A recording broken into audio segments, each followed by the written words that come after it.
So, good evening po once again, church. Good evening liwat ha aton, mga live viewers. So, be comfortable no ha aton mga ginlilingkuran. It is an honor and privilege to be standing here iyo atubangan and sharing the good news o God nga ginandam ha aton ni Lord this evening. So ready na po ba kita mga kabugtuan? Pagpamatihan pulungan Ginoo? Amen. Praise God. Okay, so let me start hanaton message by usang a story. Okay, so when I was a student, di na estudyante pa ako, usa ko, hanti po nga estudyante, nga I am very grade conscious. So, since elementary, sanay ako nga nakaka-receive ako grades nga, mga dagko. Since bagat, feeling ko papagkurian ko man gihapon niya. So, ato nga mga time, maray pakad to Lord, very competitive talaga ako. Ngan, ito yung akong batasan nga bagat grade conscious ako, nadara ko ito hiya, since I was, tikang naging college ako. So, first year college, umiskwela ako SSU, ngan, usa nga subject namon dito is understanding the self. Okay, as someone nga competitive, ngan grade conscious, but that time nakakilala na kadto kan Lord. Ngan during ito nga subject nga understanding the self, always kami ito nagkakamiada quiz. And then every after quiz namon, nagche-check kami hiton. Ngayon amon pag-check mga kabugtuan, bagan diri mo nala igwi-wish nga same score kamohan imo sapit kasi igche-checkan amon teacher, amon instructor kung diin kamo nagkamali. For example, same score kamo, same kamo liwat correct, same kamo wrong, ki-questionin kamo. So kung guilty ka, watch out. Okay, but praise God and waray man ito may nadakpan ha amon. And then there's this one time nga nagkamiada kami quiz o throw ito nga subject. Ngan, as diri English major kapag identification nga ni, bakuriya para haamon side. Kay wrong spelling, wrong. Okay? So kami hito quiz sa understanding the self. And then, agora lang nagkikwinis na And then same routine, after hand quiz, nag-check kami amon mga papel. But that time, mga kabugtuan, pag-check namon amon papel, nag-brown out. Okay. So nag-brown out. Okay, so same ginhatag namon mga papel mga mag-check and then check. Since dasig an amon instructor that time, gorala bisan brown out magpa-flashlight la kami. Okay, so nag-check kami and then same ginuli amon mga papel. And that time bugto, ginkita ko na akong papel. Pagkita ko na akong papel, anakon ni score 12 la. And then ito yung nga 12, diri iton hiya kumbaga pasok passing score. Ngan pagkita ko upon checking hanakon paper may ada mga items nga ginchikan which is wrong ako.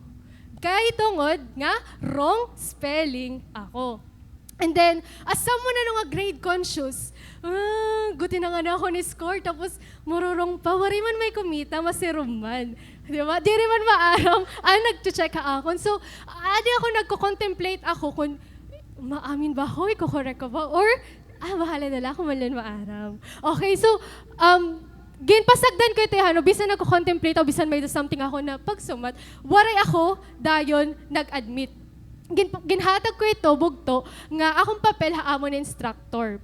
And then, same brownout man ang uli dayon, last subject man nato yan namon pagka-kulop. But, I still remember, diri pa ako nagawa sa SSU.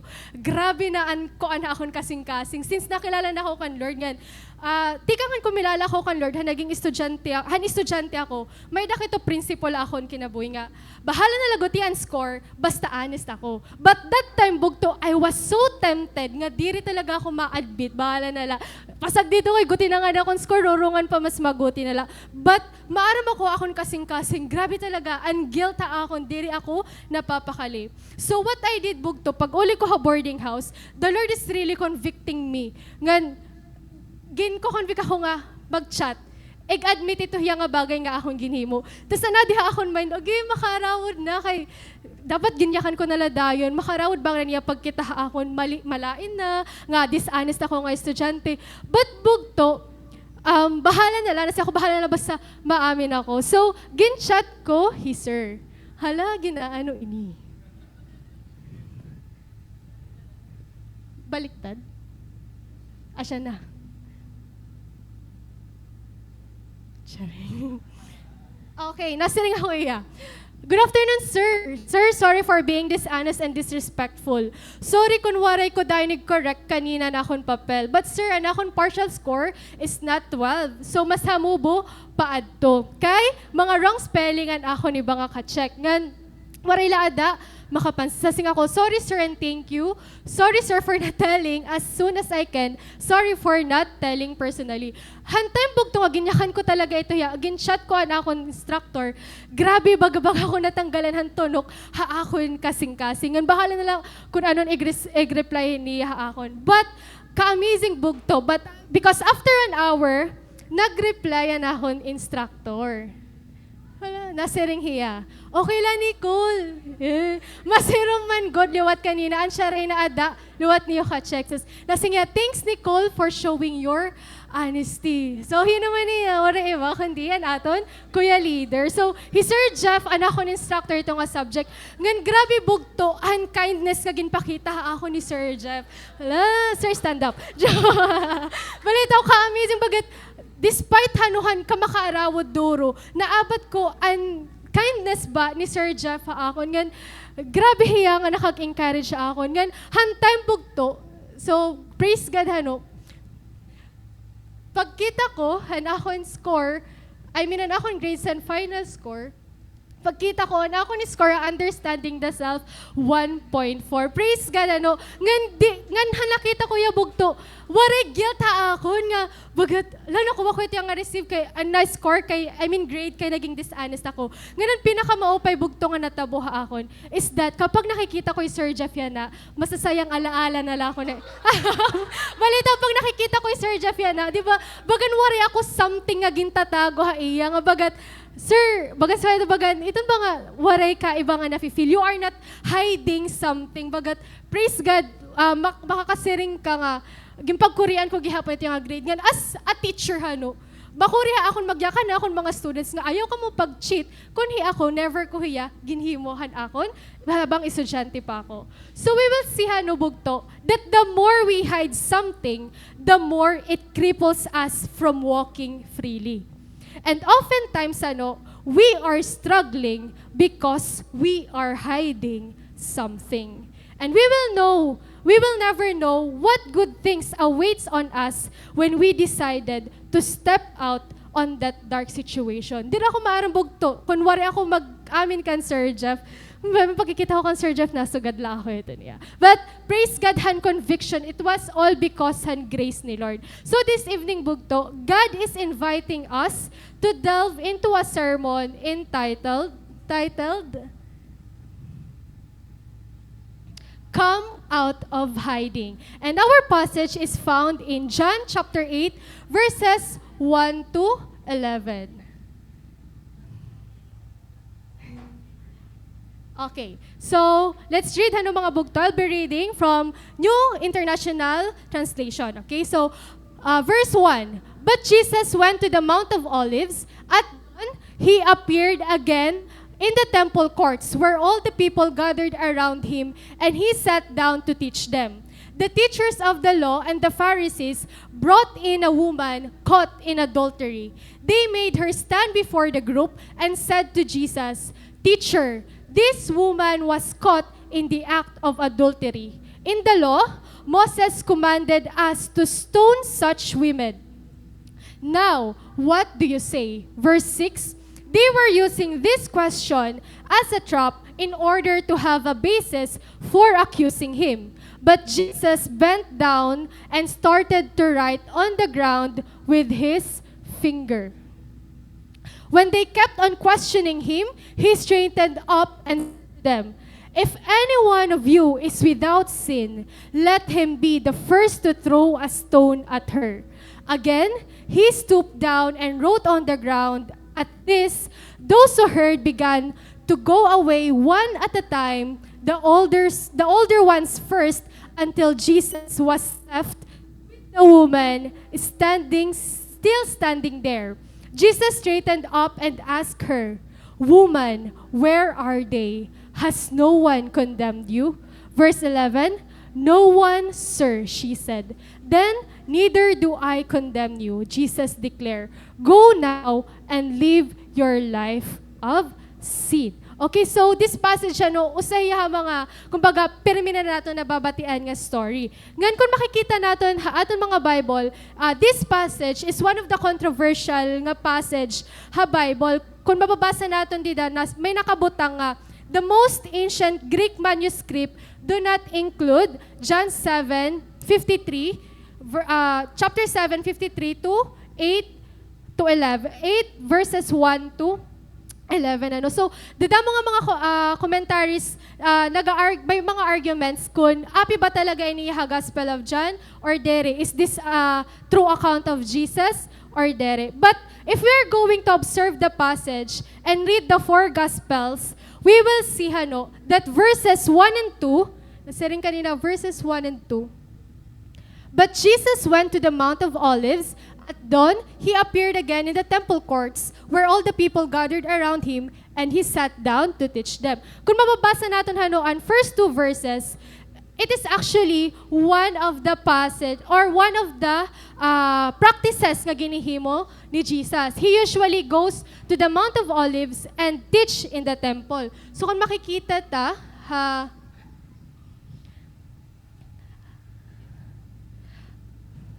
kung makikita Luke chapter 21, verses 37 to 38, nasa ring dito.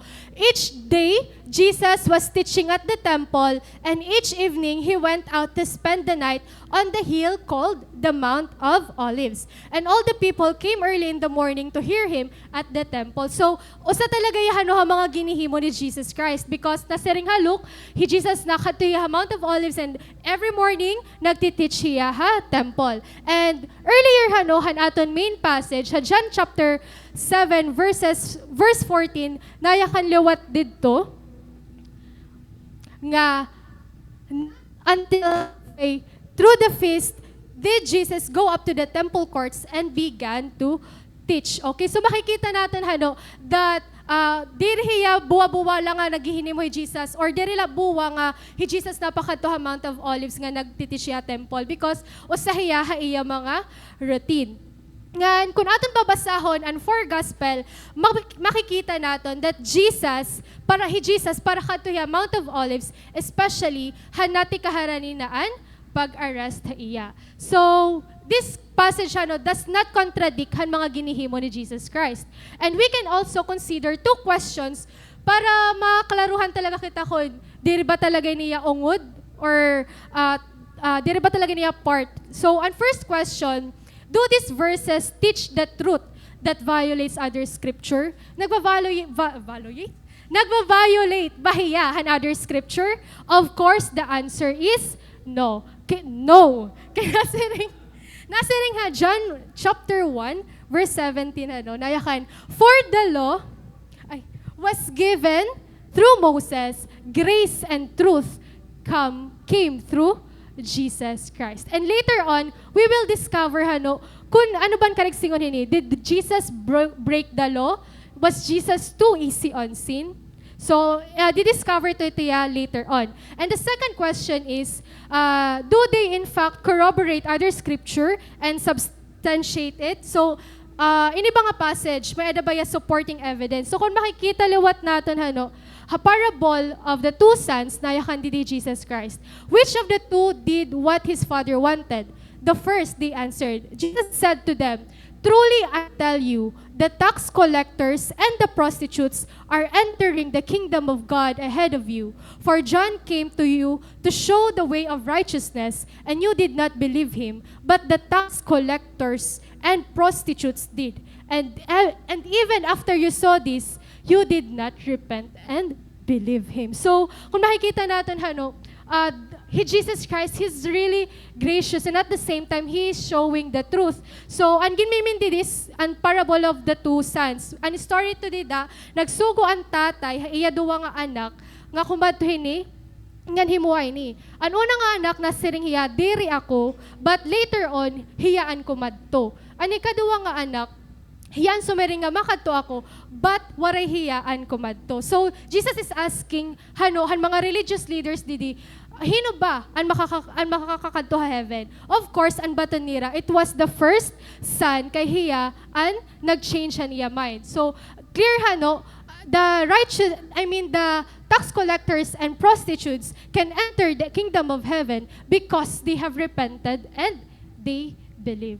Okay, so clear na ha ato na nga, this is not na-contradict ha passage, ha character ni Jesus Christ. So if we cannot feel that this part of John's gospel, we can be sure that the story is true to the character of Jesus Christ. Okay? So, and perhaps mga bugto, this passage is written and included in the book of John as a roadmap to those who are lost, to those who are wanting to come back to God but is being held back by their accusers. Perhaps this passage is written and included because at some point in our lives, we are that woman, or that we are the accused, or at some point in our lives, we never realize that we are already living in darkness. Or at some point, this is written, kay bangin hikita ang mga Pharisee or ang mga religious leaders. So, we do not know, So, okay, let's go back, atin passage. Nayakan didi, Jesus went to the Mount of Olives at dawn. He appeared again in the temple courts where all the people gathered around him, and he sat down to teach them. Okay, nasering liwat didi nga the teachers of the law and the Pharisees brought in a woman caught in adultery. They made her stand before the group and said to Jesus, "Teacher, this woman was caught in the act of adultery. In the law, Moses commanded us to stone such women." Okay, bugto, I want us to focus duwa nga bagay hini nga passage. First, setting, scenario, nga ikaduwa naman, mga ginyakan, mga religious leaders. So kung natin maobserva na yakan didi, at dawn, he appeared again in the temple. Iba nga mga translation, ang nakabutang dito, in the morning. Okay, so the Pharisees and the teachers of the law brought the woman outside during daylight. What she was doing in the darkness was revealed during that morning in the midst of the crowds. Imagine, bugto, if you are that woman. Imagine the humiliation she faced, caught in the act, ready to be stoned to death. She now realized her real condition. Okay? So, kung ato niya i-relate aton walk nga dakan, Lord, there are times that God has to rebuke us. God has to wake us for us to realize that we are already hiding or living in the darkness. That we become to slumber and enjoying the comfort and the pleasure of the world. So, maybe bugtohano, the reason why it feels like everything seems dark because we do not know we have been staying there for a very long time. And we decided to stay there. So the accusers, and maybe bugto, the reason why makuri or nakukurian kita, magpagamit kan Lord, makuri kita makagwin, kasi we are still attached mga bagay nga diri man gusto nga ipabuhat ha aton ni Lord. Maybe we do not know bagat warin kita diri kita maarang. We are not conscious of our real condition. Yan. So kanina at dawn gindara ang babayi early in the morning in the midst of the crowd. In 4 to 5, makikita natin didi. Naya kanira, this woman was caught in the act of adultery. Nganging gamit nira ang law ni Moses. Naya kaniya, such woman must be stoned to death. Kung natin lang babasahon, casually bagat makikita natin nga, concern la adaan mga religious leaders, han law ni Moses, ngan haksin nga ginkomithan woman. But actually, ang iragin mo is actually a trap because they are trying to find fault kan Jesus because they want to accuse him and arrest him. Kasi kapag sumiringan ni Jesus Christ na sige, let her go, karigsingon, gin-break ni Jesus ang law. Kapag sumiring naman liwat nga ni Jesus, sige, you can start throwing the stone ha iya nga da mamatay hiya. That means Jesus would seem harsh and perhaps cruel. It will contradict to his character. And also, it will break the Roman law. Because sa time ni Jesus Christ, ang persecution na ng mga Jews, waray na haira mga kamot, inhatag na ha, Roman law. So, kung nag-alaw lang ni Jesus Christ, nga labayan ng an woman, that means he is breaking also the Roman law. Okay, so kung bababasa natin Deuteronomy 22 to 22 and 24, na siring didi, if a man is discovered committing adultery, both he and the woman must die. In this way, you will purge Israel of such evil. 24 na siring, you must take both of them to the gates of the town and stone them to death. The woman is guilty because she did not scream for help. The man must die because he violated another man's wife. In this way, you will purge this evil from among you. We see it is very clear, halo ni Moses, nayakan, both man and woman must die. But where is the man in the scene? Diba, waray ngadto ang lalaki. The man was out of the scene. And if the teachers of the law and Pharisees did really caught that woman in the act, why did they let the man go? Kung nadakpan ba talaga nira, kay nga ang babae laan iradara, ang lalaki waray. Kasi kapag babae pero may mali. Joke lang, mali ito, Kidding aside, of course, there is a ganito niya. So it is a trap bugto because they really want to find fault ha magiging response ni Jesus hito nga ira, yakan. And if the teachers caught, why did they let the man go? Aren't they becoming a false witnesses? Aren't they themselves disobeying the law? So, diri ba nila liwat deserve an punishment for not obeying the law? So, nag-eskwela ko Harvard.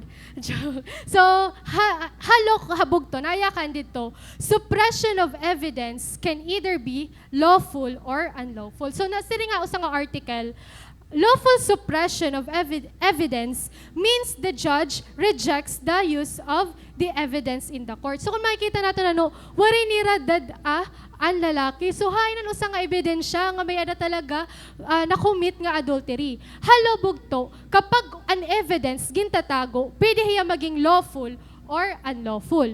Karawat hiya, nga suppressed evidence hiya, kung an evidence, tikang hiya violation. Kumbaga, diri maupay ang pagkuha ito nga evidence. So, consider ti, okay, sige, diri na ito yung api nga evidence. Unlawful hiya bugto, kung an evidence is made by a prosecutor who improperly or intentionally hides or withholds evidence. So, if prosecutors fail to disclose it, the evidence then cannot be used at trial. So it's very clear ginkain daw lanira ang lalaki. Even them, they are the teachers of the law. They supposed to know kung ano ba talaga ang angay nga himuon. But they did not obey what was written in the law of Moses.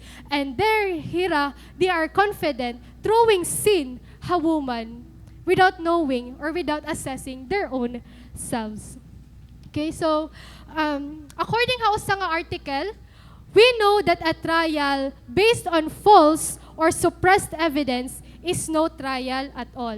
False or suppressed evidence can neither convict nor condemn. So even habalaod yan kapag kulang ni mo ebidensya or maging tatago ka nga ebidensya, it cannot be used in the trial.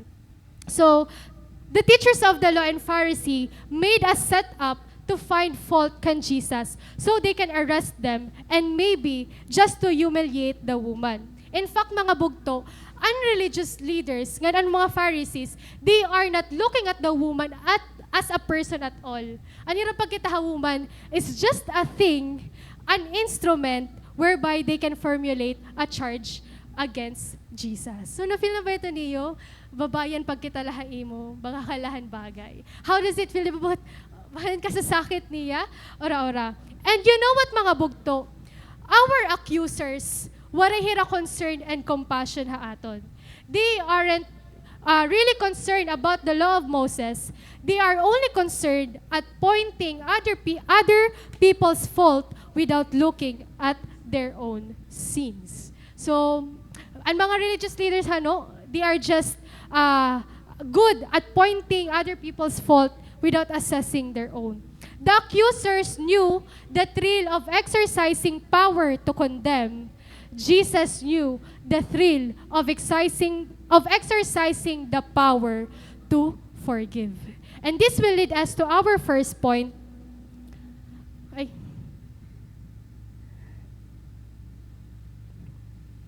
There is no healing in the hiding.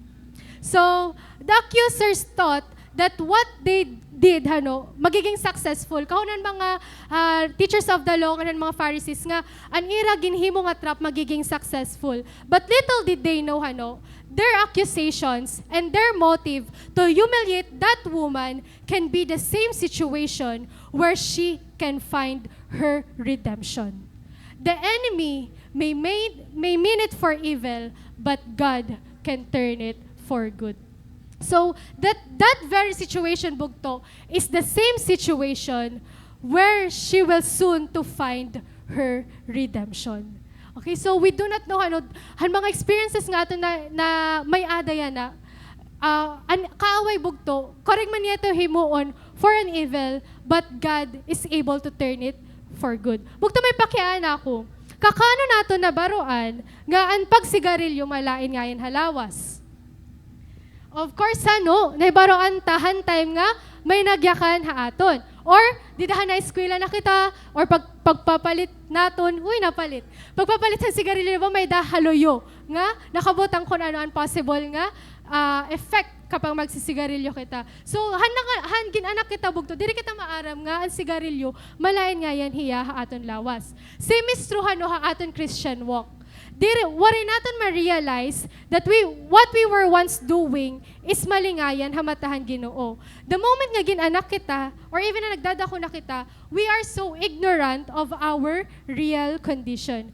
We just realized, bugto, that we were living in darkness when our sins have been revealed in the light.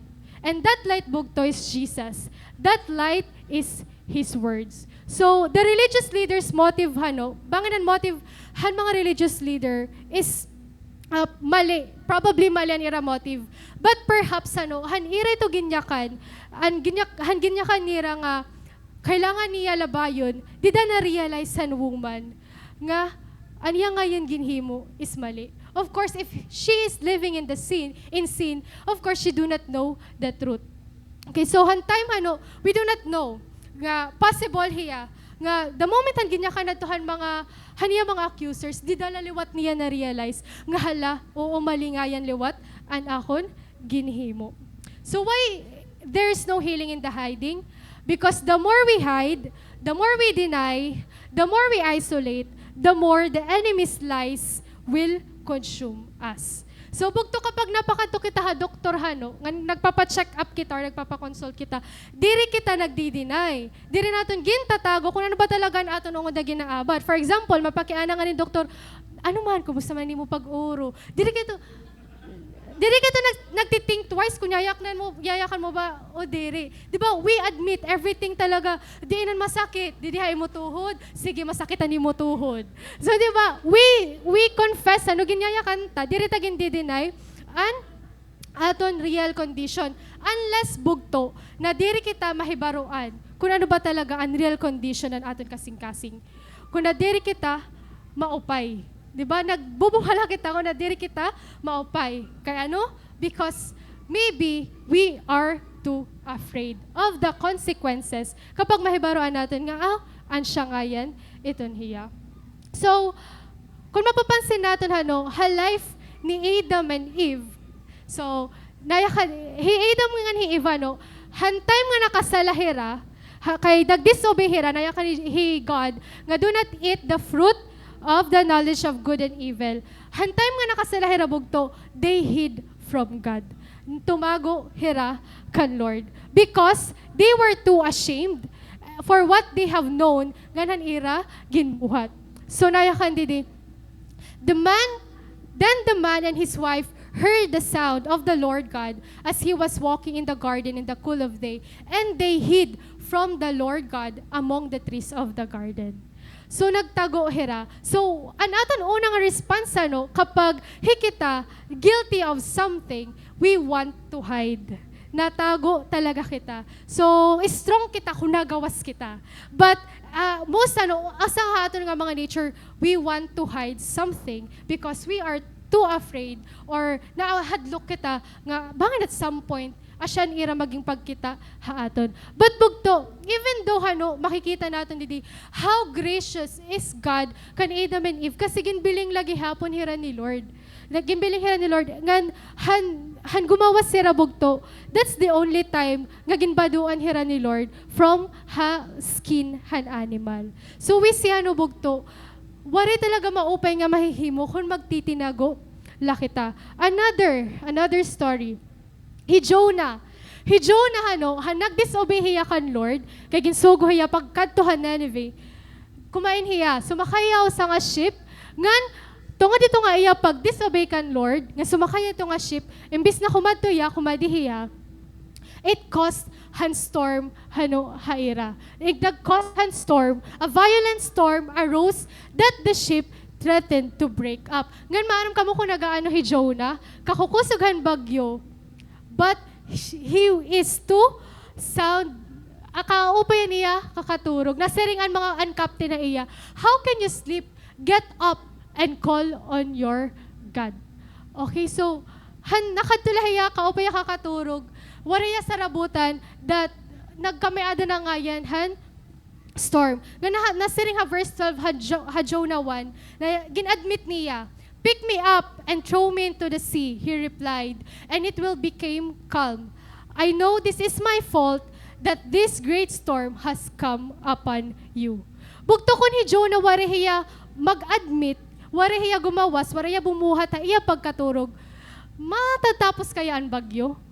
Of course not, di ba? Bangin pa, lugod mag-cause death nira nga tanan. But because hantay magin-admit niya nga bangin hiya ang reason, that's the time nga gumawa siya, kuha nila niya kalugad nga throw me, and nagkalmaan dagat. Ngan, ito na iya pag-admit bugto, na-realize ito didahan mga ship, ngan iya God is the true living God. Ngan God is so gracious, kaya wari niya ig-allow hi Jonah nga malunod. Kung babasahon natin kaon hiya, gintulon hiya usa nga dako nga fish. And hito dida nga mga moment, dida niya na-realize iya mga ginhimo nga mga sala.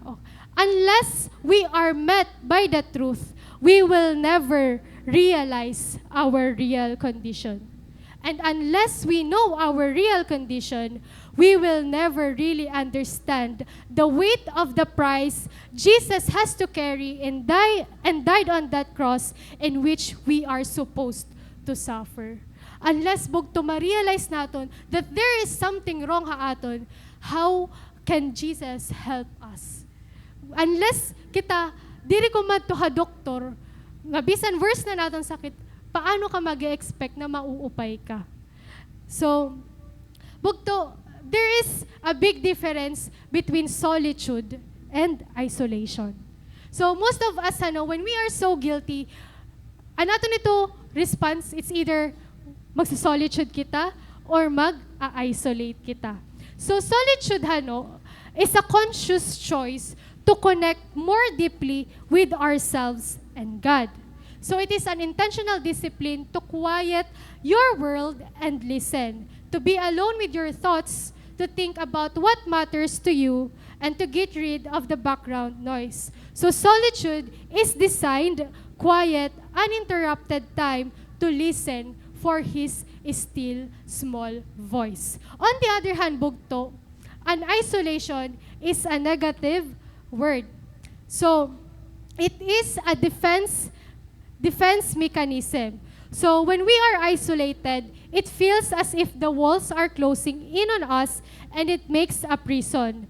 So isolation can be a negative state of mind marked by feelings of loneliness, emptiness, and undeniable urge to receive attention from another person or any person.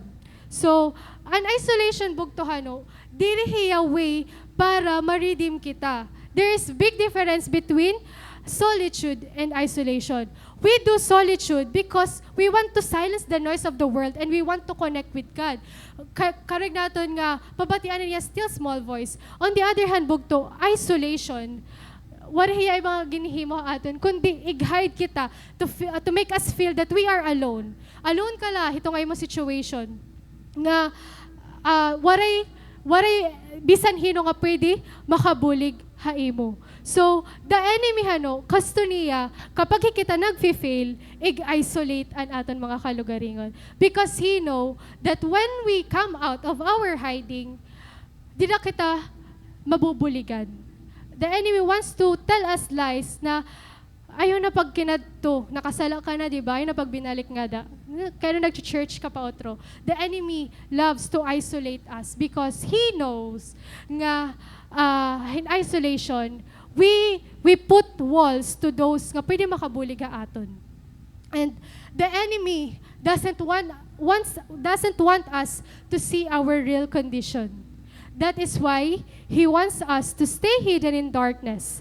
That is why he will do all the means to accuse us. He will do all the means to isolate us because he knew that once we come to light, help and salvation will be at hand. Bugto again, there is no healing in the hiding. So, I don't know what you are going through right now. You may be struggling something and you are too afraid to let the people know. But bugto, the Lord is encouraging us right now that this is the time to come out and bring that situation to Christ. Okay. So, in verse 6 to 7, mababasa ta didi, nasiring, they were using this question as a trap in order to have a basis for accusing him. But Jesus bent down and started to write on the ground with his finger. So, and when they kept on questioning him, he straightened up and said to them, if any one of you is without sin, let him be the first to throw the stone at her. Let's focus ha reply ni Jesus Christ. Dahil kaniya, if any one of you is without sin, let him be the first to throw a stone at her. Hayap reply bugto, did Jesus break the law? Hayap reply, was Jesus too easy on sin? Baka niya reply, sige kon hino anwaray, para iya ba easy lan sin? So the answer to both question is not. Jesus did not break the law and Jesus was not easy on sin. In fact, mga bugto, that very question convicted everyone with their own secret sin. Jesus, he is not just gracious. He is both gracious and just. Because for Jesus, there is no sin too small or too big that God will ignore. Mapadako, mapaguti man ito nga sala, the Lord, gingkikita ito niya. But He doesn't throw the stone at us. So, this is where, makikita natin, where grace and truth met. So, bugtumay na ba ka mo mga kilala, nga, diri ramayakan, diri lawat hira maisog. Pero kapag magyakan nga ni hira haimo, han ka matauran, babagat gin buno-buno ni mo kasing-kasing. Masing ka na lang, ay naringasa. Meron kami itong mga sangkay nga, once na yan nagyayakan, pero yaknan ka nga nilawat niya, baga-baga kanihan, ginapadong. Di ba? It hurts, bogto, di ba? Masakit. Or what if kaunan ni mo, ate leader or kuya leader, kabubuutan la niya. Pero han time nga, ginrebuke ka niya, tigdala na giba ni mo Panginoon ha iya. Malain nga niya. So, bugto, masakit kapag nare-rebuke kita. Masakit kapag impaparealize sa aton that there is something wrong in what you are doing. Masakit kapag inyayaknan ka, uy, mali daw ni mo ginyakan kanina. Mabagan. Ani mo dahil una-una, lo, kadya-judger mo ba? May mga response dayon kita. Sirin pa nga ni bugto, truth hurts. Diba? Masakit ang kamatuoran. But that is what the law and the truth and the word of God do to us. Ang pulong ang Ginoo bugto, ang iyang mga balaod, ang iyang mga sugo, it reveals the very deepest, the most hidden thing that we do, think, act, and even feel. So, kapag bugto, diri na nga ni kita naku-convict. Bangin, gintikluptaan aton mga Bibles for a very long time. Diri na nga ni kita naku-convict. Bangin, waray na word ni Lord nga nare-receive ha imo. So, diri na nga ni kita naku-convict. There is something wrong ha aton mga kasing-kasing. Nasiring ha Romans 7, verses 7 to 10. I would not have known what sin was had if not been for the law. For I would not have known what coveting really was if the law had not said, you shall not covet. Bugto, ang law, ang word ni Lord, danay masakit talaga ito niya. Or maybe most of the time, masakit talaga ito niya. But, kapag nasasakitan kita bugto, kapag may samad kita, the more nga masakit, the more nga maaram kita, we are in the healing process. The more nga maaram kita, nga ginuupay kita. So, that's, an ginbihimuhan lo. But, mga bugto, nothing, Lord, nothing, or wari kita kaya himuon para ma-fulfill ang tanan nga lo. Diba, 10 commandments pa lang nga ni, nasiring dito, love, nasiring dito nga, honor your father and your mother. Takay, ginsugo ka ni mama singka. Mama pinasa. So, bukto ko na commandments na natin susundon, ito pa lang abot ang ekis na kita halangit. Nasiring nga ni, thou shall not steal. Takay, ang bata ka, nagugutom ka, hugot ka piso ha, bursa ni mo, papa. Hala, bata ka pala, waray ka na, ekis ka na halangit. But bugto, the law, diri hiya gintanggal when Jesus came. Waray i-break ni Jesus ang law. In fact, He was the one who fulfilled the law because we cannot fulfill the law. We cannot obey what is written, hantanan nga balaod. Bisan pala nga nila siring nga, love your neighbor as yourself. Paglingin mo yung masapit, bagat na kami, adaman kami ni problema kanina.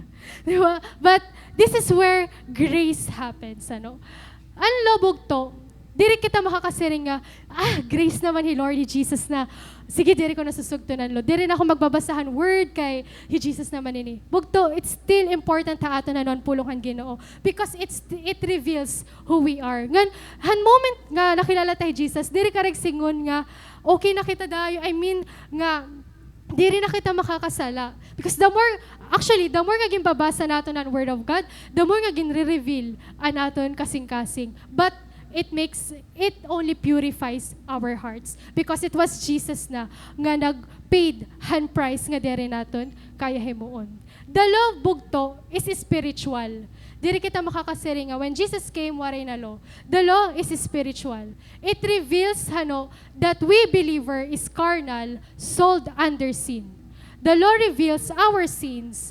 For when we read the law, then the very things it condemns appear in our lives. The law energizes sins. So, the more nga nagbabasa kita, nare-realize na how sinful we are. And also, the law slays the sinners and deceives them, making him realize that he is too weak to meet God's standard. Diri ta talaga mamimit ang standard han Ginoo, han aton la. No amount of good works can save us. No amount of good works can clean us.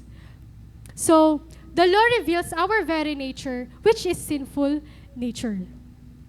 So, when a person realizes the sinful act he committed, of course, aniya una nga mafe-feel guilt.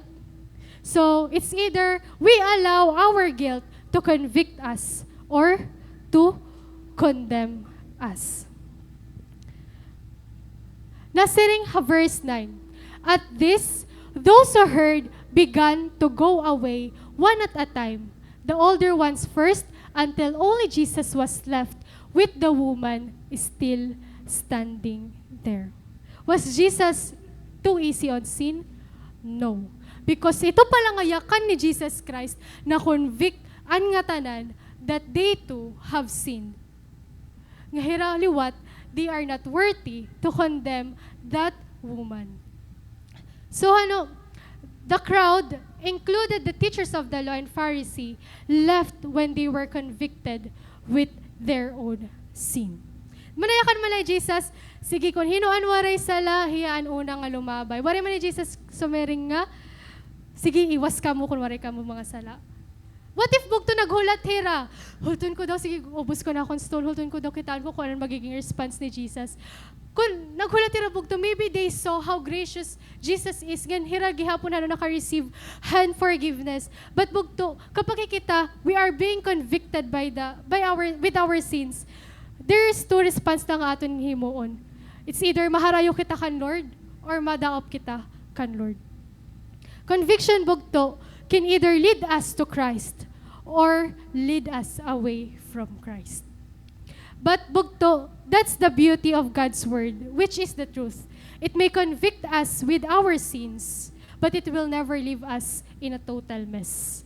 Ipakita man hatanan kamatuoran that we are sinful, diri kita papasagdan nga sinful nala kita hasta kahasta. Nasiring Warren Worsby, there must be a conviction before there can be a conversion. So bugto, unless hanggat diri nato nare-realize nga kailangan nga nato ni Jesus Christ, diri ta talaga igmimin nga kailangan nato niya. And diri nga liwat naton ma-realize that we are sinful, diri naton ma-realize na we need a Savior. Law and grace do not compete with each other. They complement each other.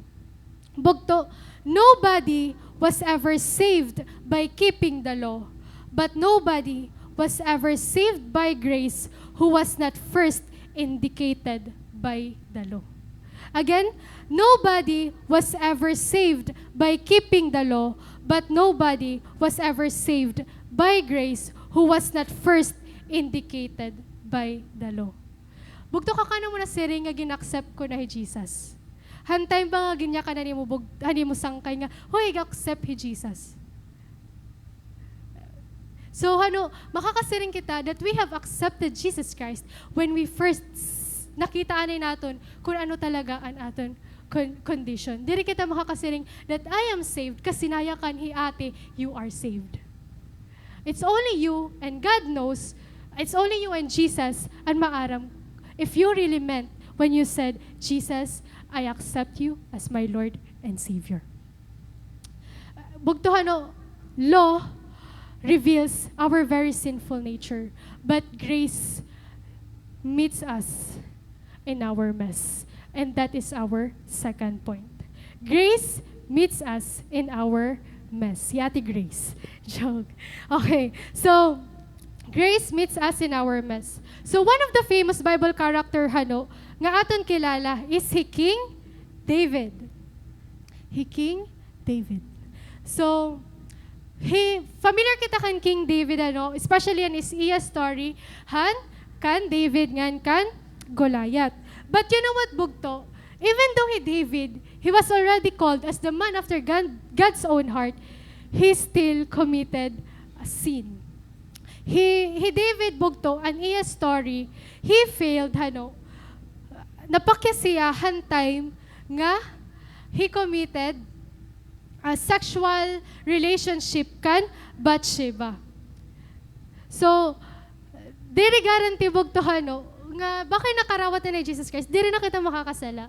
We're still here in this world but that doesn't mean nga tungod grace si Lord iga-abuse ta nga diri lat ka signon nga Christian ka na diri ka na nagfi-fail.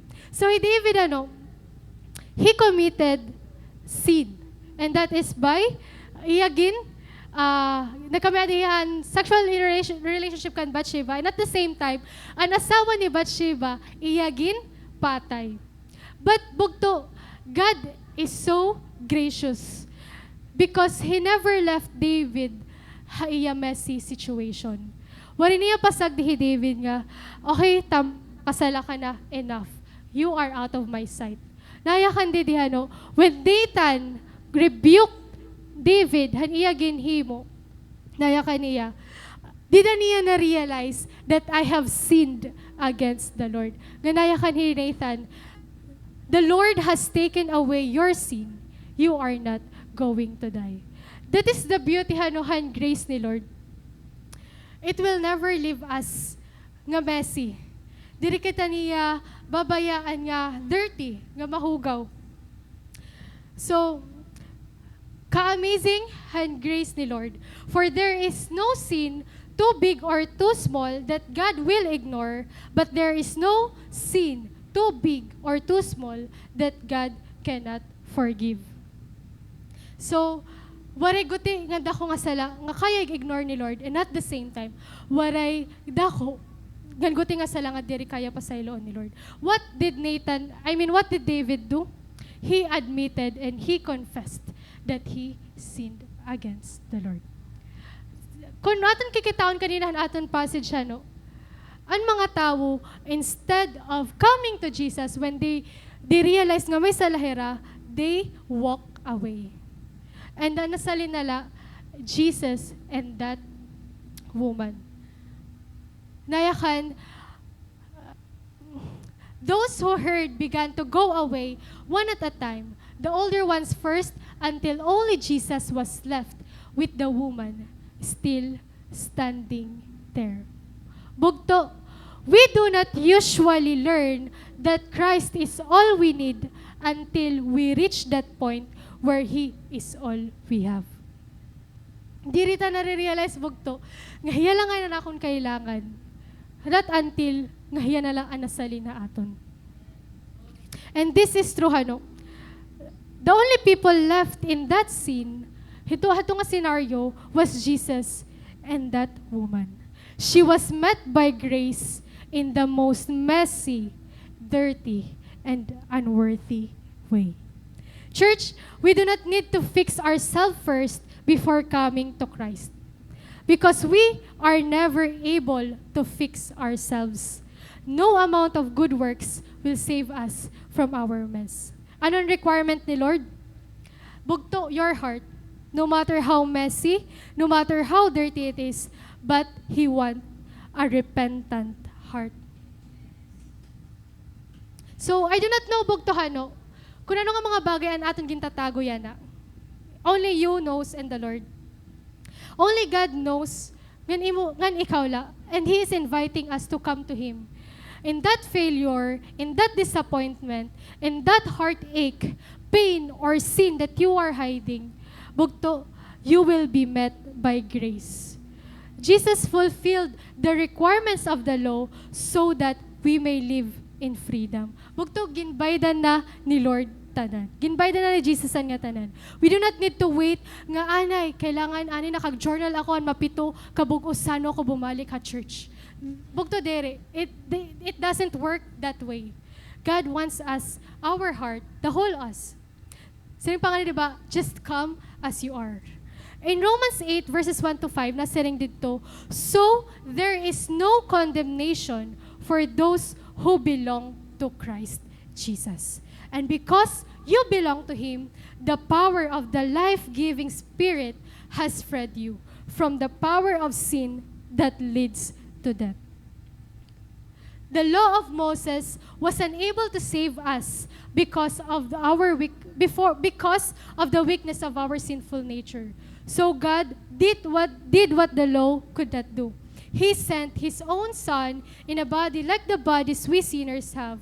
And in that body, God declared an end to sin's control over us by giving His Son as a sacrifice for our sins. Bugto, hanagya ka ni Jesus Christ hawuman nga, neither I, diri ko ikaw condemn, diri ka singon bugto, nga gimpasagdan na ni Jesus. Karek singon bugto, I am taking that sin and I will bear that sin on that cross and I will die to that sin so that you may go freely and you may live your sinful life. Bayaan mo na ang imo sinful life. So, bugto, since grace na hi Lord, okay lang ang pinakasala-sala na kita? Of course not. Because grace will never give us credit to sin more, but will convict us to sin no more. The manifestation of a person who is saved by grace is a rewritten story of a transformed life. Again, the manifestation of a person who is saved by grace is a rewritten story of a transformed life. Kung makikita natin kanina passage, twice Jesus nag-stoop down and he started to write on the ground with his finger. Verse 6, ngan verse 8. You know what? Our King is so humble because he is prone to stoop down. He stooped down to wash the feet of the disciples. He stooped down to embrace children. He stooped down to pull Peter out of the sea. He stooped down to pray in the garden. He stooped down before the Roman whipping post. Stooped to carry the cross. Grace is a God who stoops. Here, He stoops to write in the dust. Bugto, kahambol ora-orahan naton, Lord. Nga, He is willing. Bugto, Jewish belief, kapag ang Jew, nag-stoop down hiya, grabe ito nga humility an iya ginhimo. And imagine, you are that woman. Nakita mo ang Jesus Christ, nag-stoop down di dahay mo.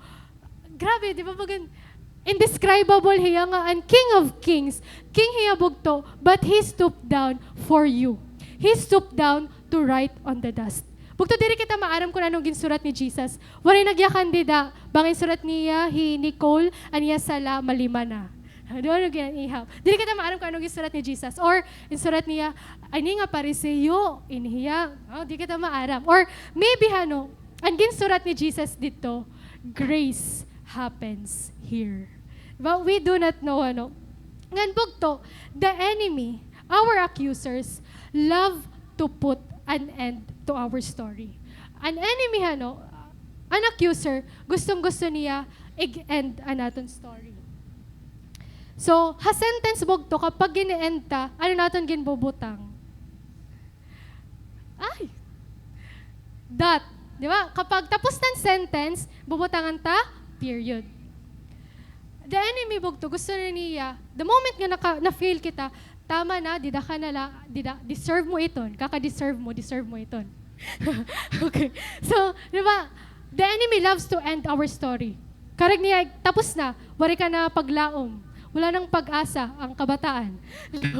Balita he loves to end by putting a dot. Nga na-sentence, di ba? Pag gina-entan story, we put that. But what if bugto ang ginsurat ni Jesus Christ on that very dust is an ellipsis. Ay, ellipsis ito, di ba? Or so on and so forth.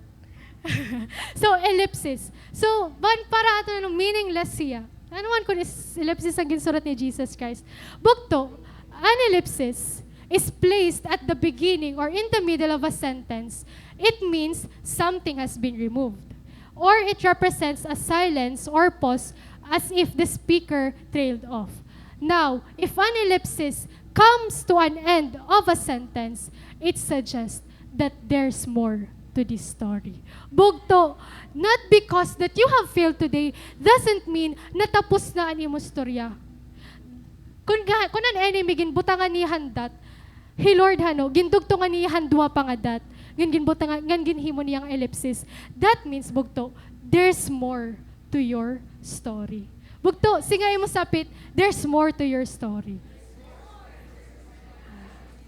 Okay.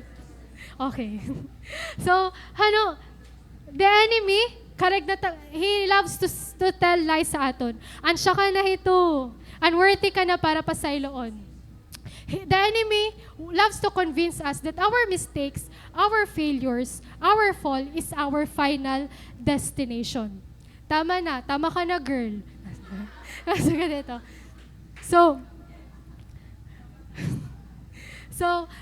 The enemy may have put an end to your story, but Jesus is telling us right now, I am not done with you yet. And this lead us to our third point, to our third and last point. Your shame is not your end game. Bugto, an aton shame, dirito hiyan aton end game. Ano ang shame? Shame is a feeling of embarrassment or humiliation nga nag-a-arise kapag maginhimo kita nga dishonorable, immoral, or improper. And people who experience shame usually try to hide the thing they feel ashamed of. But this evening, God is reminding us nga aton shame is not our end game. In verse 10, nayan woman, where are they? Has no one condemned you? Naya kaniya, no one, sir, she said. Then neither do I condemn you. Jesus declared, go now and live your life of sin. Jesus here modeled what was written in Romans 8:1, nga nayakan, there is no condemnation for those who belong to Christ Jesus. Bugto, ini nga verse, diri kareg singon, hi Jesus, isila haiyan sin. I mean, gin papasagdan la niya. No, he is very firm. And he acknowledges that the woman sinned. But her sins doesn't mean that she is too far beyond salvation. It was just that the only one who is qualified to throw the stone did not. He bore the very sin of that woman on the cross. He bore our very sin, our past, present, and even our future sins. So,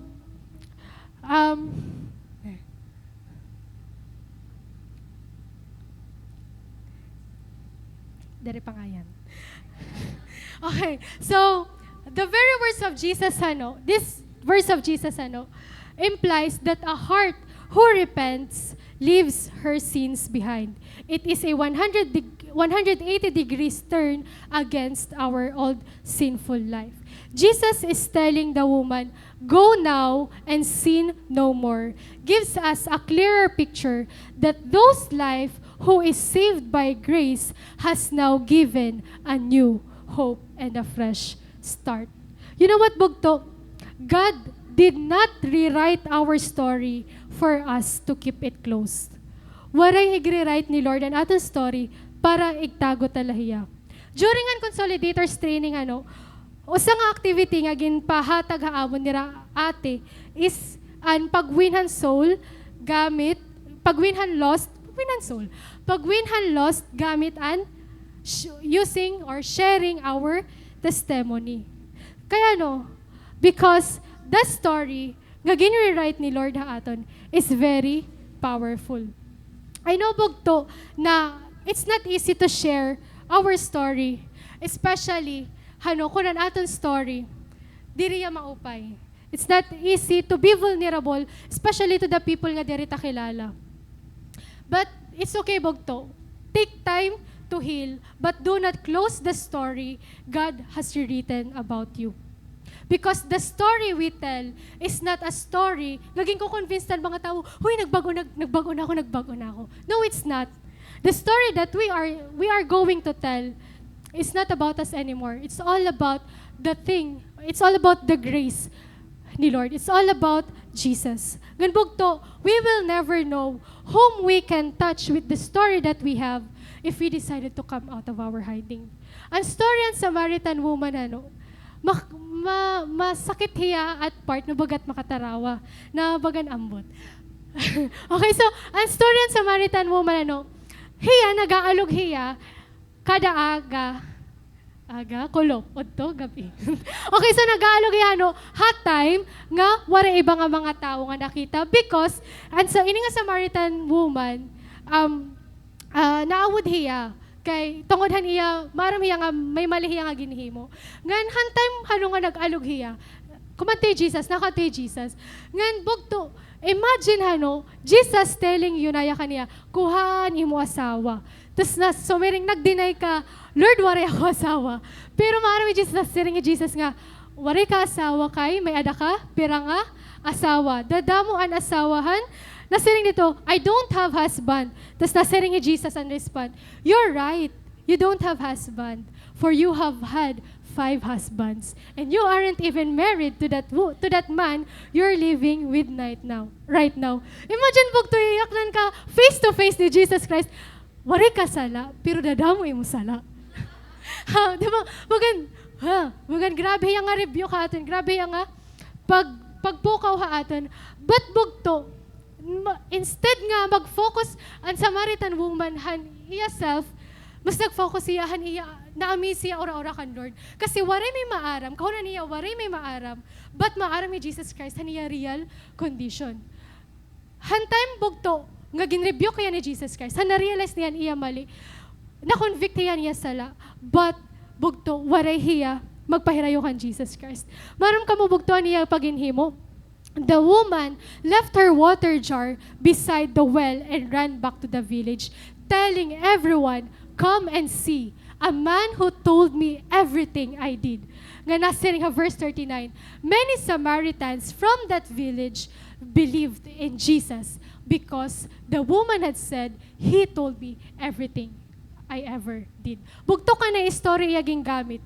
Kaya niya kapitbahay? Of course not.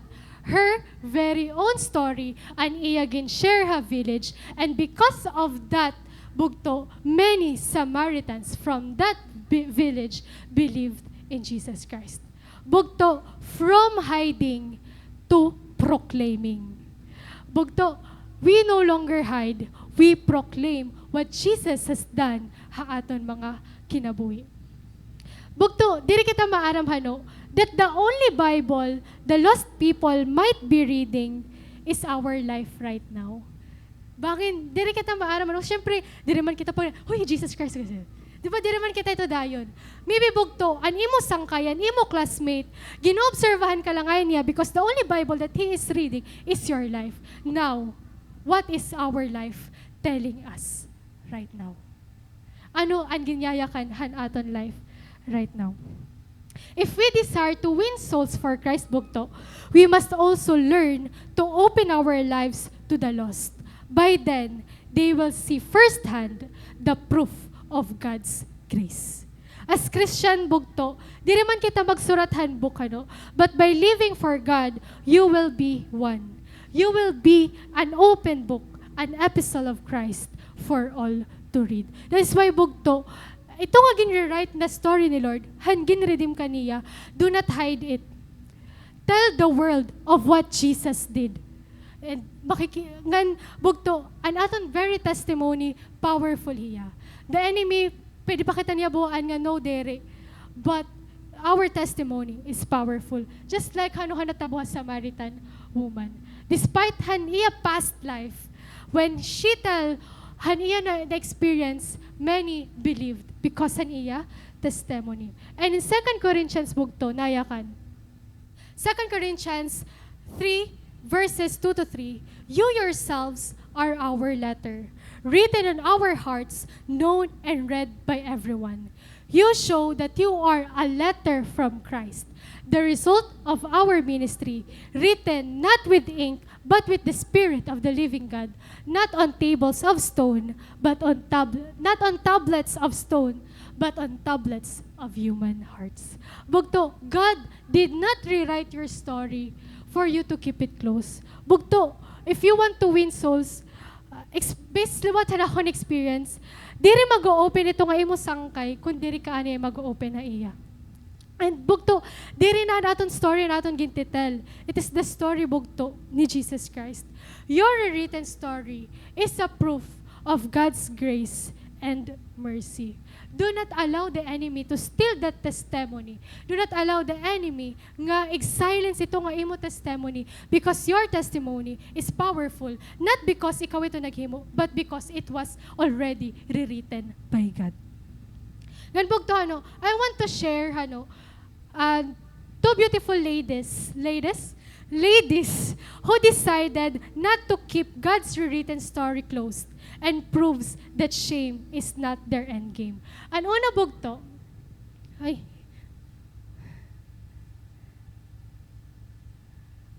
Himaricar Reyes Pun.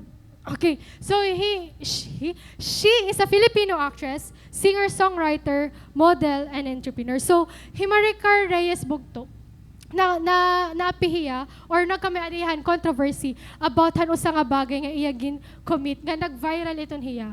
Usaya nga malain nga butang nga iya ginhimo.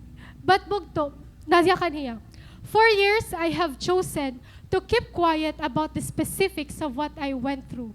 Speaking out back then would do more harm than good. But now, it's time to write my story.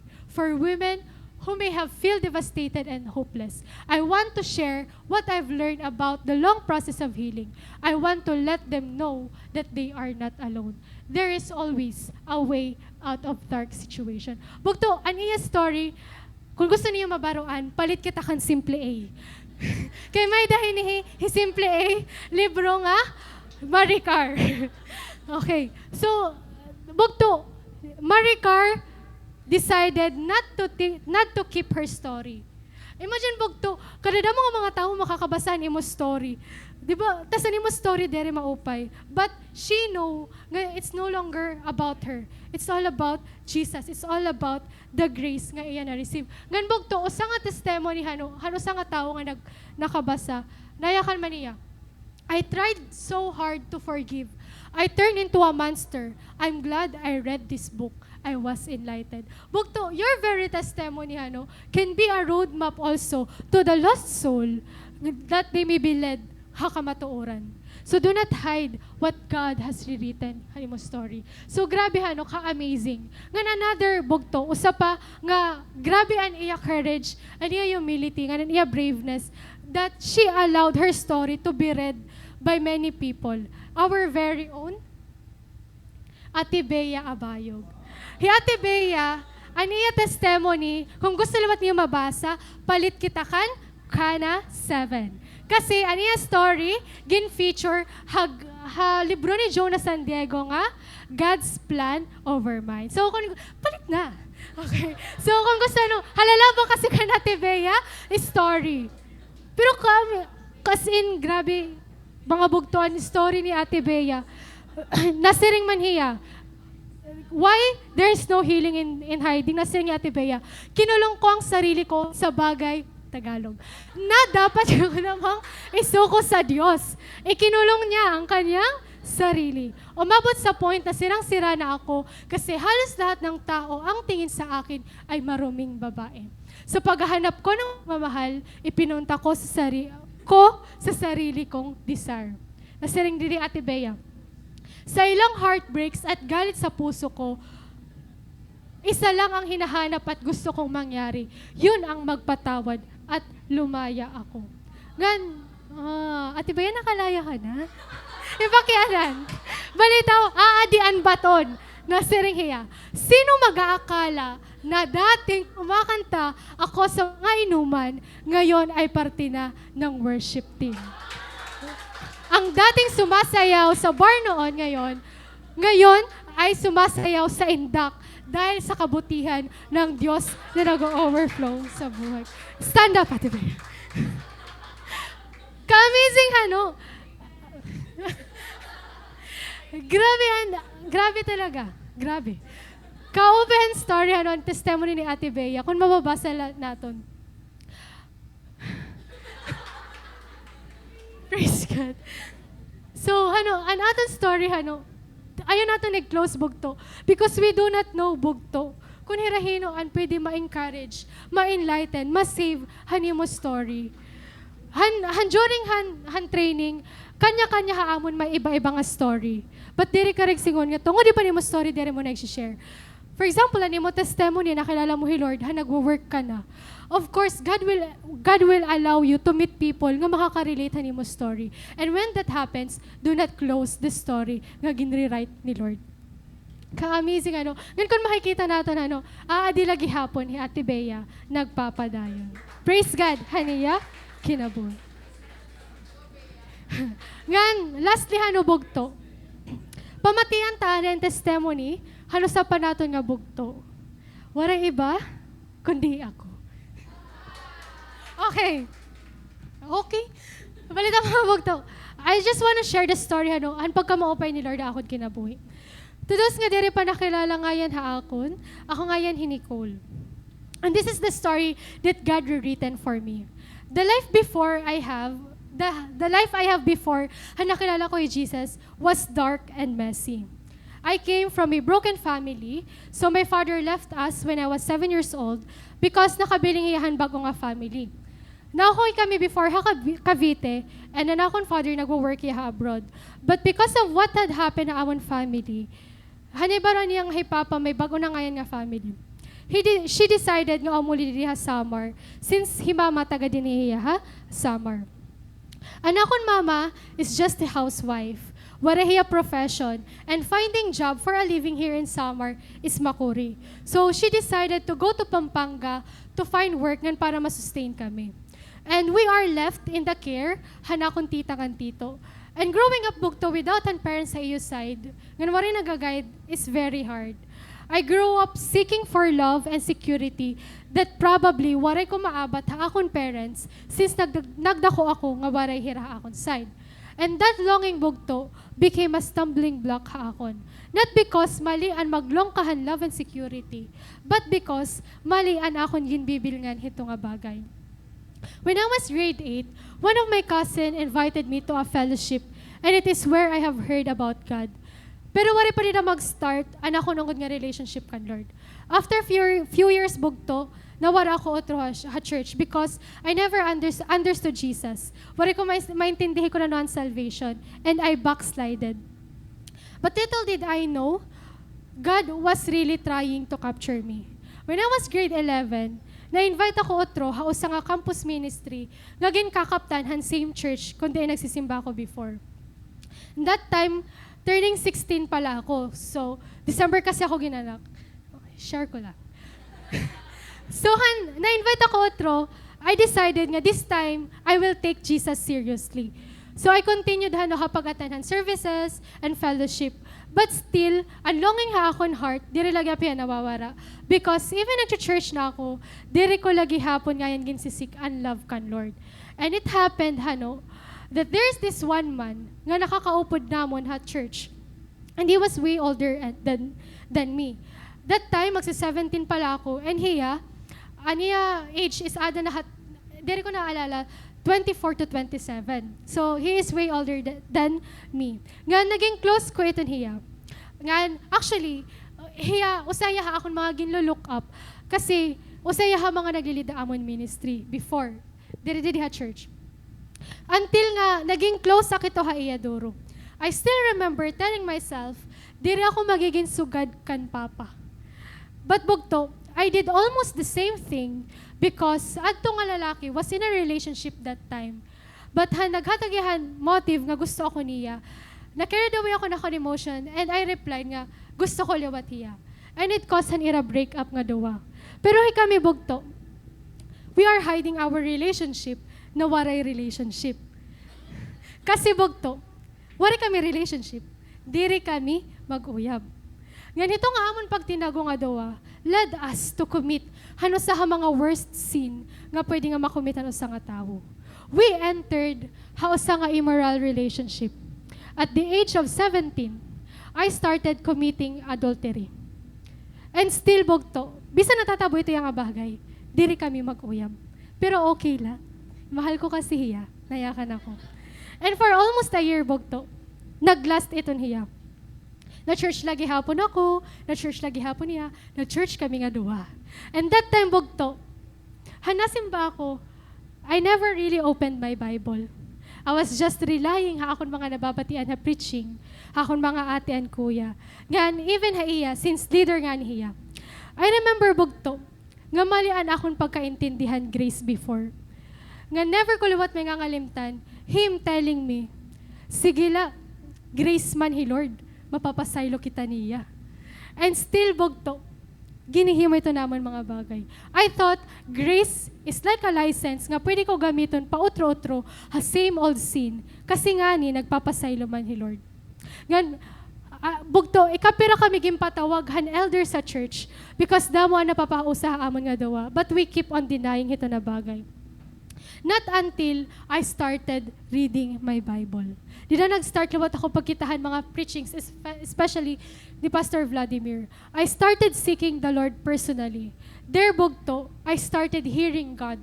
I started to feel His convictions. I started to see, nga na kung ginihimo nga yan, mali.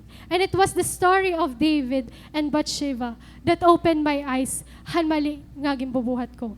I decided to cut hanakon connection haiya, but it was never easy. There were instances mga bugto nga ginfo-force ako niya nga may ada na mga physical nga mga paghatak ha akon.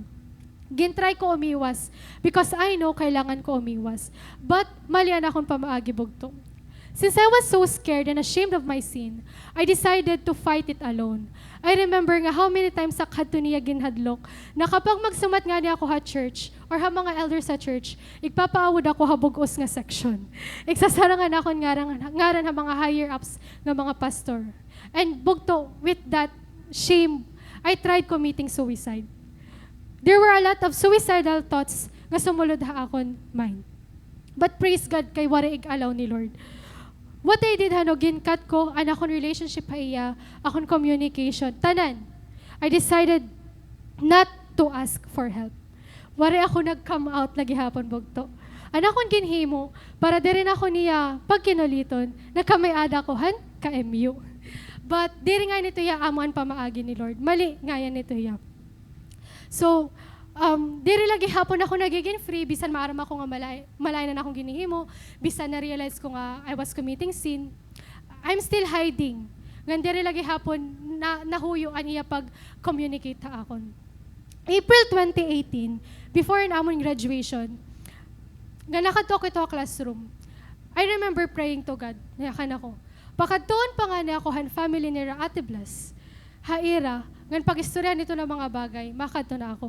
Because actually, bugto, ang family ni Kuya Limuel, hiraan family nga nagbuli ka akon. Ngan how many times sakito nira, ginpapakadto, kasi gusto ito nira pag-istoryahan na bagay. But waray ako, nadere ako. But that time, bugto, I decided, nayakan ako, this time, Lord, bahala na makaarawod, bahala na may baruan na ibang tao kung na akong ginimo. Kailangan ko na talaga makagawa sini nga situation. And praise God bugto, hantay matioli na ako, naghulat ako sa sarakyan, pauli hamahayag. And bugto ni Kuya Limuel, nagtaksiya ako na kaniya. Ngaging papakadi ka ni Rama mahabalay. Without hesitation, bisan makulba, bisan makaarawod, I went to their house. Dito bugto, naabat ko ang grace ni Lord. They were the ones nga waray ako i-condemn. Hiraan bumulig ha akon nga makagawas sa dark place nga may ada ko. Ira ko ginpamatian, ganira ko ginbuligan. Ngan an amazing bugto ito nga scenario. Hantime nga nag-share ako ha family ni Kuya Limuel. May ada nga yan liwat usa nga young people nga dito liwat na church nga we have the same almost same situation with the same person. Ngan hantime bugto nga nag-share ako, she was also sharing to her Christian friends. I'm not sharing this to give glory han kaaway. I'm sharing this to see how gracious the Lord is. Hantime nga nag-share kami nga duwa, it helped us to break free from the bondage of sin. Because of that decision, nga mag-come out, ha akong gintataguan, slowly healing happened to me. Ngan, gin-encourage ako nira nga igyakan kan mama, anakong ginhimo. Night before anakong graduation, kumadto kami habalay. Ginyakan ko kan mama nga tanan nga akong ginhimo. But bugto, waray ako i-condemn ni mama. Anakong gina-expect, papalayason ako ni mama. But the very words that came out to my mother's mouth was, sorry nak, yan nag-sorry. Kunwari ko kang bayai, diri kunta ikaw masusugan. Bagat dito bugto, nakita ko ang grace ni Lord. I have seen God's grace in the life of many people that helped me to embrace repentance and healing. And because bugto, ang decision, ang pag-convict ni Lord ako nga anak, it's time to leave that past behind. Grace entered, healing comes. God was so gracious for not allowing me to conceive yet hadto nga time. Kasi bugto, it lasted for almost a year. Kung ginalaw ni Lord nga mag-conceive ako hadto nga time, bangin at the age of 23, may ada na ako 10 nga baby. But ka-amazing ni Lord, what ito yan natabo? I do not know where would I be right now if it wasn't if it wasn't the grace of God that saved me. Because in forgiveness ni Lord bugto, who would have thought that someone like me, having that past, is standing here in front of you, preaching the good news of Jesus Christ. Ka-amazing ni Lord bugto. Because ang grace ni Lord bugto, naka-eskwela ako college. Ngan, praise God, natagan ako, favor ni Lord nga makaupod ha Vietnam. Ka-amazing mga experiences, bugto nga ginalaw ni Lord. Nakagraduate ako, I passed the let. Ngan, glory to God, nagkamiad ako opportunity to testify bugto han ginhimo ni Jesus Christ, hanamon testimonial dinner. Ngan, nakabiling ako work, ngan, this picture bugto is the very first time nga nagkamiada kami family bonding. For almost a year, hanahon kinabuhi, never kami nagkamiada, bonding ka namon family, nga kamila, nga diri kami nakikiupo na iba, nga sabit la kami.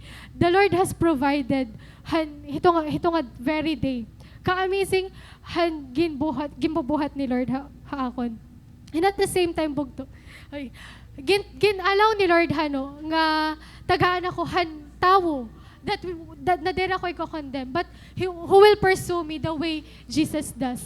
And at the same time, bugto, after 15 years, because I have learned forgiveness from the Lord, after 15 years, bugto, nagkamed ako opportunity nga makita ko utrohi papa, nga makaupo diya. It was not easy to forgive, bugto. But as someone nga nakaabatan kapasayloanan kan Lord, I was able to forgive by the grace of God. Anakon papa. Ngan, ito yung moment, after 15 years, nakita ko otroy papa nga, wari kami nagyakanay. Nga, asya ito kagin bayaan mo kami, waray bugto. Goods la. Praise God, ito nga amon pakag-upod. And those things bugto are just some of the favor nga ginhatag ni Lord. What humbles me most is an fact bugto, nga despite han past nga may ada ko, He is still using me for His kingdom. Han church ko before, I was a Sunday school teacher. Ngan bugto na akong mga gintututdoan, mga kaumangkunan, ngan kapaturan, hadto nga lalaki. Ngan kakukuri niya bugto, ato bang nito nga kabataan, tutdoan mo nga lavira ni Jesus, knowing nga, ira tito, ira patod. Bagan may da, gin-cause nga heartbreak ha akon. But, by the grace of God, I forgive. Ngan, ito nga kabataan niya na mga daraga na hira na nagtiteach yan na Sunday school dito ha akon previous nga church. Ngan ka-amazing bugto. Nga ginaalaw ako otra ni Lord, nga mag-share ha soul, nga mag-win ang soul. Praise God, all because ng grace ni Lord, na gintagan ako niya chance to have my cell group also. Ngan, gingagamit luwat ako niya, by the grace of God, hausa nga ministry. Ngayon, marang baka mo bugto. Hantay share ko ito yung akong leader, ministry leader, masiya pa ang nagtitinangis kisa akon. Ngayon, at the same time, bugto, God allowed me to be surrounded by by group of people who will love me for who I was. Hantay nga first na meet ko, hey, maay ka. Gin-share ko iya nga tanan. Ginpamatian la ko niya. Nga never ko naabot kan maay ka, nga may ada ko past. So, she welcomed me as if I am her own daughter. Ngayon, bugto, adin amazing. 5 years ago, bugto, nakita ko anakon memories. Nakabutang didi. Kung dari na babasahon ko na la. Nayakan didi. The story of my life must not end like this. I know God has a lot of great things to do in my life. I may not understand His process now, but I do believe that what He said in Jeremiah 29:11 will be fulfilled. The pillars of my faith must be strengthened even more. This test will be my testimony someday to advance your kingdom, Lord. Sweep me away with your love. Lord, heal me, renew me, satisfy me, and fill me. Namiss ako bugto. After 5 years, di ako nag-expect that I will be standing here, right in front of you. Hininga akong declaration, bugto. Hininga time, I was in my healing process. Hingalimtan ko ya bugto actually. Na-remember ko lang ito ko din Facebook. But the Lord has never forgotten my declaration. Ka-amazing hand grace. ni Lord Bugto. I take no credit from all of this. It is not because of me, but because of Christ who is now living in me. He changed my story. Now I live for His glory. And all this belongs to Jesus Christ. Bugto, the only time we put an end to our story is when we decide not to come out of our hiding. As grace is free, it is still upon us if we are going to receive it or not. The Lord wants to redeem and rewrite your story. What we need to do is to come out of our hiding.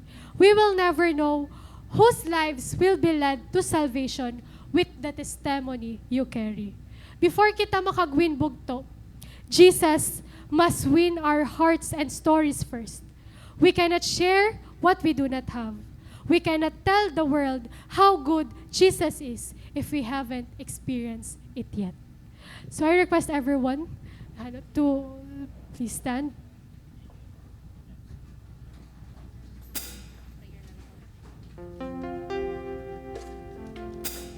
Tunay na